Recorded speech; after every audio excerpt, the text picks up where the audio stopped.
현재 우리나라 통계마다 조금씩 다르긴 하지만 당뇨병 환자의 수는 전체 성인 인구 10명 중에 거의 3명에 육박하는 것으로 그렇게 되어 있거든요.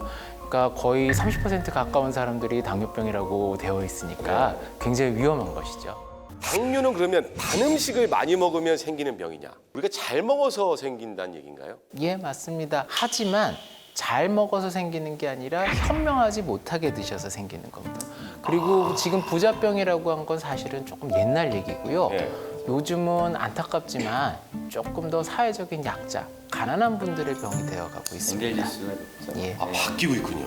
예, 왜냐하면 지금 몸에 좋지 않은, 그러니까 혈당이 올라가게 되고 당뇨를 초래하는 음식들은 뭐 그런 단순당을 비롯해서 정제탄수화물류가 많은데 이런 것들은 사실 상대적으로 가격이 저렴하고 쉽게 얻을 수 있는 인스턴트 음식이 좀 더 많거든요.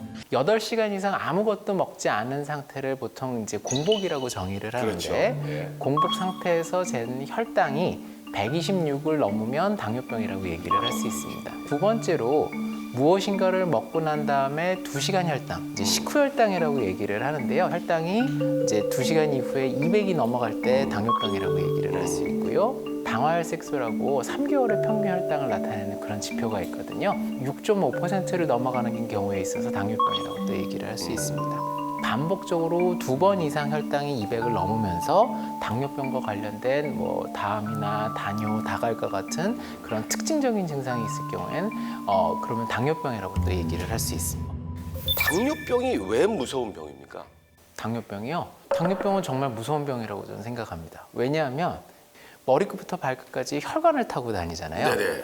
그래서 당뇨병과 관련된 합병증을 저희가 혈관병이라고 부르는 경우가 있어요. 예. 그리고 혈관의 분포는 머리끝부터 발끝까지 몸 전체에 퍼져 있기 때문에 네. 당뇨와 관련된 합병증은 이론적으로는 머리끝부터 발끝까지 여러 기관에 동시다발적으로 나타날 수 있습니다. 아, 전신에. 예. 그렇기 때문에 합병증이 하나만 오는 게 아니라 여러 가지가 병발될 수 있고 그러기 때문에 되게 위중하고 그 다음에 오랜 기간 고혈당에 노출돼서 몸이 많이 망가진 상태에 이르렀기 때문에 치료하고 관리가 일정 수준을 넘어가게 되면은 더 이상 쉽지 않은 상황이 돼요. 어떤 합병증이 대표적인 것들이 있을까요? 저희가 흔히 아는 건 이제 뭐 당뇨발, 이건 흔히 뭐 얘기 들어서 네. 뭐가 있을까요? 당뇨발도 아주 대표적인 합병증이라고 얘기할 수 있고요.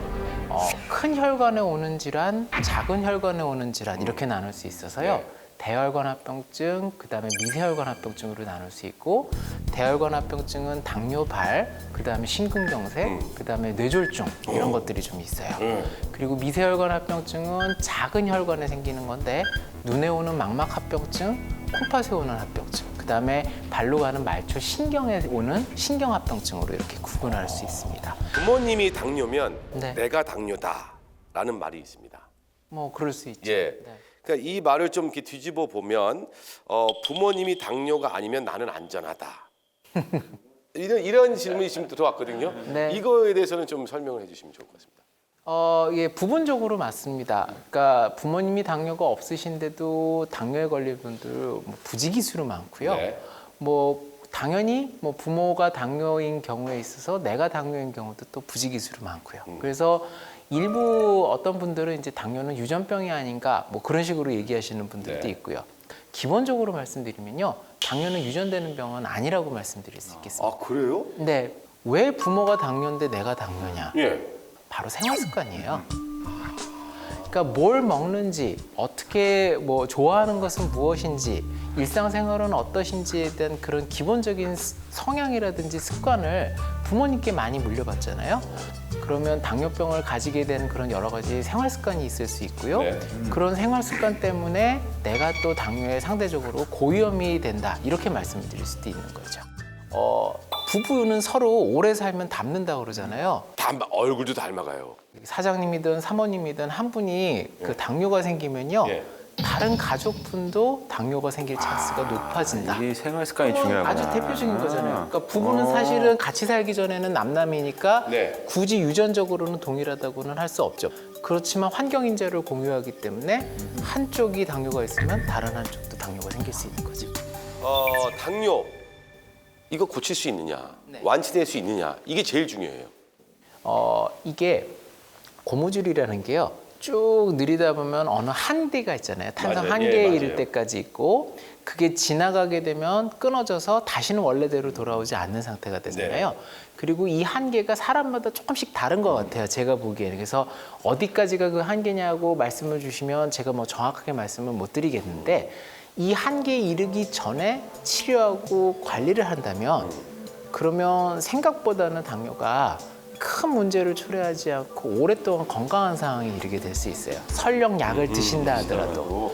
그리고 어떤 사람은 초반에 적극적으로 관리를 하고 생활 습관 조절을 하고 필요하다면 인슐린을 비롯한 여러 가지 주사제를 맞으면서 아주 혈당을 적극적으로 조절을 하게 되면 이 완치의 기준은 사람마다 조금 다를 수 있는데 적어도 약을 안 먹으면서 당뇨 관리를 하실 수 있는 상황까지 만들 수 있거든요. 약에서 해방되는 거를 완치라고 한다면 그냥 얼마든지 가능할 수 있습니다. 생활 습관 관리 그 안에 뱃살 빼는 게 제일 1번인가요? 예, 제가 봤을 땐 첫째도 둘째도 셋째도 뱃살이라고. 왜 뱃살에 뭐가 들어 있길래 그러죠? 왜 자꾸 뱃살이요? 뱃살에 지방.